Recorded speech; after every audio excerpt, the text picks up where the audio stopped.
Hi dears, ഇന്ന് നമ്മുടെ രുദ്രനെ നമ്മൾ ഹോസ്പിറ്റലിൽ കൊണ്ടുപോകണം കേട്ടോ. പനിയായിട്ട് ശ്വാസം മുട്ടലൊക്കെ ഉണ്ട്. രാവിലെ അവനെ എഴുന്നേൽപ്പിച്ച് അവൻ്റെ അമ്മച്ചാച്ചൻ്റെ കയ്യിലൊക്കെ കൊടുത്ത് കുറച്ച് നേരം ഇരുത്തി ഹാപ്പി ആക്കിയിട്ട് അവൻ രാവിലത്തെ ഫുഡും എല്ലാം നമ്മൾ കൊടുത്തതിന് ശേഷം അവൻ എന്നോടുള്ള സ്നേഹപ്രകടനമാണ് ഈ കാണുന്നത് കേട്ടോ, ഉപദ്രവം. അതിനുശേഷം ഞങ്ങൾ ബസ്സിലാണ് കേട്ടോ പോയത്, വട്ടപ്പട വഴി ശ്രീരാഗം ബസ്സിൽ. സാധാരണ ബസ്സിൽ നിന്ന് കുഞ്ഞ് കരയാറൊന്നുമില്ല, പക്ഷേ ഇന്ന് വയ്യാത്തതുകൊണ്ടാവും അവൻ ഒരുപാട് കരയുകയൊക്കെ ചെയ്തു കേട്ടോ. അവൻ എത്ര അസ്വസ്ഥതയുണ്ടായിരുന്നു. നമ്മൾ ഗവൺമെൻറ് ഹോസ്പിറ്റലിലാണ് കേട്ടോ അവനെ കാണിക്കാനായിട്ട് പോകുന്നത്. ഇപ്പം കുറച്ച് നാളായിട്ട് നമ്മൾ ഗവൺമെൻറ് ഹോസ്പിറ്റലിൽ തന്നെയാണ് അവനെ കാണിക്കുന്നത്. സുർജി ഡോക്ടറെയാണ് കേട്ടോ നമ്മൾ കാണിക്കുന്നത്. നമുക്കവിടെ 29ാമത്തെ ടോക്കൺ നമ്പറായിരുന്നു കിട്ടിയിട്ടുള്ളത്. നമ്മളൊരു 3-4 ദിവസം മുമ്പും ഡോക്ടറെ കാണിക്കാനായിട്ട് കൊണ്ടുവന്നിട്ടുണ്ടായിരുന്നു കേട്ടോ. അപ്പോൾ പനി കുറയാത്തത് കൊണ്ടാവാം ഡോക്ടർ പറഞ്ഞു ശ്വാസം മുട്ടലുണ്ട് കുഞ്ഞിന്, അപ്പോൾ ഒന്ന് ആവി പിടിച്ചേക്കാമെന്ന് പറഞ്ഞിട്ട് നമ്മൾ 3rd ഫ്ലോറിൽ പോയിട്ട് പീഡിയാട്രിക് വാർഡിലാട്ടോ അവന് ആവി പിടിച്ചത്.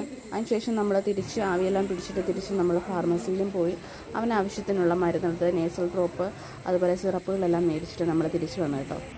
ഇപ്പോൾ അവന് കുഴപ്പമൊന്നുമില്ല കേട്ടോ.